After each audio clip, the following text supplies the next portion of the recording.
हम हिस्ट्री का important question पढ़ेंगे। MHI 108 का सेकेंड ईयर के लिए जून एग्जाम्स के लिए। और क्या है, ये इग्नू यूनिवर्सिटी में इंपॉर्टेंट क्वेश्चन, ये 5 क्वेश्चन करना है, क्योंकि हम इग्नू यूनिवर्सिटी के नाम रेगुलर जान नहीं पाते हैं, इसलिए हमें पेपर से पहले ये 5 इम्पोर्टेंट क्वेश्चन करके जरूर जाने चाहिए, जिससे कि हमारा बेड़ा पार हो जाए, है ना। बेड़ा पार नहीं, अच्छे क्वेश्चन आए, अच्छे नंबर आएंगे, बल्कि मेरे अच्छे पिछले सेम के अंदर अच्छे मार्क्स आए हुए हैं। और इसलिए मैंने सोचा कि और बच्चों का भी क्यों ना बुलाओ जाए, इसलिए मैंने ये डिसीजन लिया कि 5 के मुझे तो थोड़ी दिक्कत आएगी और टाइम भी थोड़ा ज़्यादा लगेगा, लेकिन कोई नहीं, 5 क्वेश्चन इंपॉर्टेंट कर जाएंगे, इससे मैं कोई परेशानी नहीं होगी। जो क्या क्वेश्चन है, भारतीय उपमहाद्वीप में मानसून के महत्व का प्रशिक्षण कीजिए। जो भारत अपना उपमहाद्वीप है, इसके अंदर मानसून के बारे में पढ़ना होगा। इसके अंदर हमें ये हमें एक प्रकार से हिस्ट्री का क्वेश्चन नहीं, हमें ज्योग्राफी का लग रहा है ना। देखो पढ़ते हैं। भारतीय उपमहाद्वीप में मानसून के महत्व के प्रशिक्षण, इस तरह में पॉइंटों के अंदर लिखना है, अंडरलाइन करना है, ब्लैक पेन से पॉइंट लिखना है, और ये ब्लू पेन से क्या हमें आंसर लिखना है। भारतीय उपमहाद्वीप में मानसून एक जलवायु संबंधित घटना मात्र नहीं, मानसून क्या है, एक जलवायु संबंधित घटना मात्र नहीं, बल्कि क्या है, जीवन, सभ्यता और संस्कृति की दूरी है, बल्कि जीवन से जुड़ी हुई है मानसून। क्योंकि जब मानसून बदलता है तो हमें क्या क्या डिसीजन लेने पड़ते हैं, देखो इसके अंदर पढ़ेंगे। वह क्षेत्र क्या है, विशेष रूप से दक्षिण पश्चिमी मानसून पर निर्भर करता है। यह क्षेत्र क्या है, विशेष रूप से दक्षिण पश्चिम मानसून पर निर्भर करता है, जो जून से सितंबर के बीच आता है। जो ये दक्षिण अपना इंडिया है, मान लो देखो ये अपना इंडिया है, मुझे मैप तो थोड़ा नहीं बनाना आता थोड़े, लेकिन समझ लेना, पेन भी नहीं चल रहा। इस तरह इंडिया है, ये लगा लो एक प्रकार से। तो ये क्या है, ये है पूर्व दिशा, ये पश्चिम है, ये उत्तर और ये दक्षिण।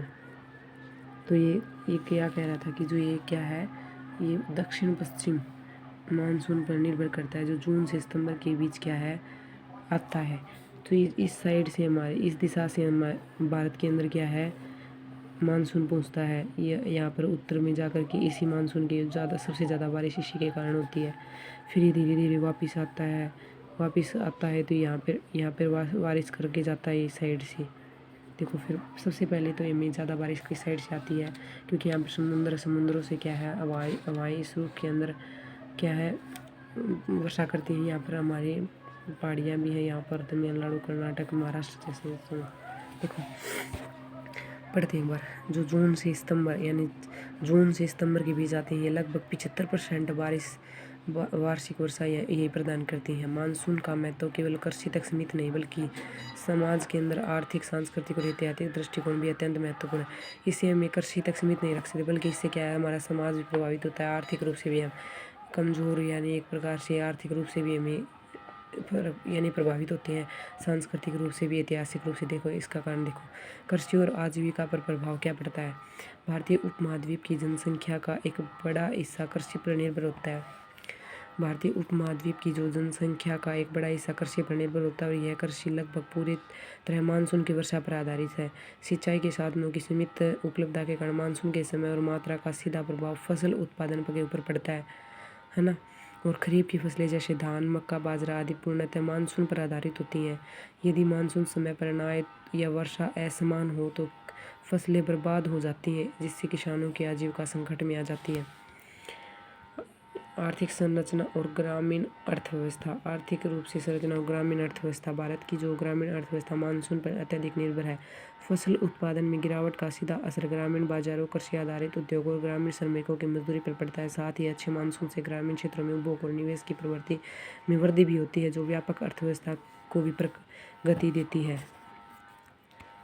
जो मानसून के ये कारण है। जैसे ग्रामीण जीवन में भी मानसून क्या है, मानसून के आने की तैयारी, खेतों की जुताई और सामूहिक श्रम की संस्कृति देखने को मिलती है।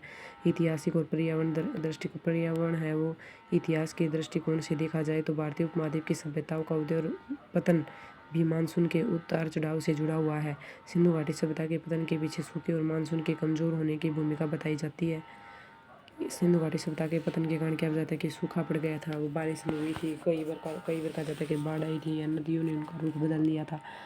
ये अलग अलग उनके बारे में क्या है, विद्वानों ने अपने मत दिए हैं। मध्यकालीन इतिहास में भी कई बार अकाल, बाढ़, सूखा असफल मानसून से क्या है जोड़ा गया है, जिससे सामाजिक अशांति, पलायन और खाद्य संकट को भी जन्म दिया है।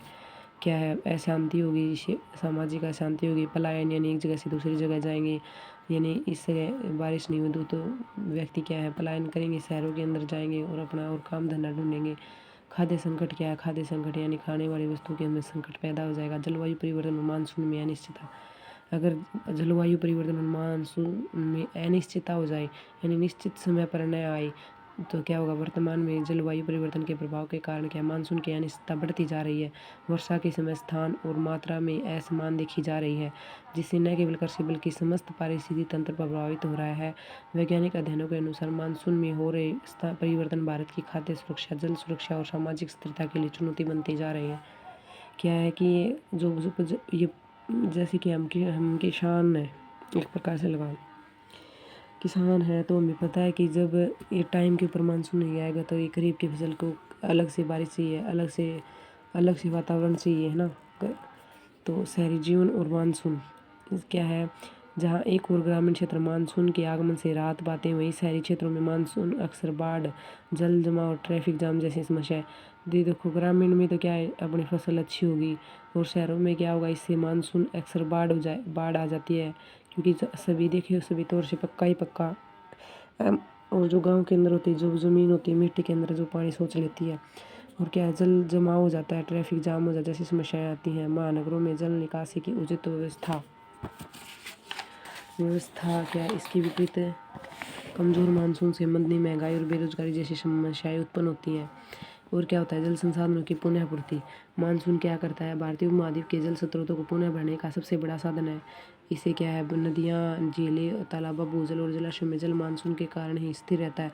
विशेष रूप से गंगा, ब्रह्मपुत्र, गोदावरी, नर्मदा जैसी नदियाँ मानसून पर निर्भर होती हैं, और मानसून के माध्यम से ही हिमालय से निकली नदियाँ मैदानी भागों में क्या जीवनदायिनी बनती हैं। इनसे हमें क्या पानी मिलता है। पारिस्थितिकी और वनस्पति पर प्रभाव। मानसून का प्रभाव पारिस्थितिकी यानी इकोसिस्टम पर भी स्पष्ट रूप से देखा जा सकता है। वर्षा से वनस्पतियों को पोषण मिलता है, जिससे जंगलों की हरियाली, जैव विविधता और वन्य जीवों की जीवन शैली संतुलित रहती है। पश्चिमी घाट, पूर्वी हिमालय और उत्तर पूर्वी भारत जैसे क्षेत्र मानसून की तीव्रता के कारण जैव विविधता में समृद्ध है। और क्या है, सूखा मानसून की तीव्रता में यानी पश्चिमी घाट यानी बहुत ज़्यादा वर्षा होती है, जैव विविधता के लिए जाने जाते हैं। और सूखा और अनियमित मानसून इन पारिस्थितिक तंत्रों को गंभीर रूप से प्रभावित करता है। संस्कृति और जीवन शैली में मानसून की उपलब्ध उपस्थिति क्या है। संस्कृति के मामले में और जीवन शैली में भारतीय समाज में मानसून केवल एक ऋतु नहीं बल्कि क्या एक सांस्कृतिक अनुभव भी है। सांस्कृतिक यानी मानसून के आगमन पर लोकगीत, त्योहार, चित्रकला और साहित्य में उल्लास झलकता है। तीज मनाई जाती है, हरियाली तीज। और ये क्या है, ओणम, केरल के अंदर ओणम त्यौहार मनाया जाता है। रथ यात्रा निकाली जाती है।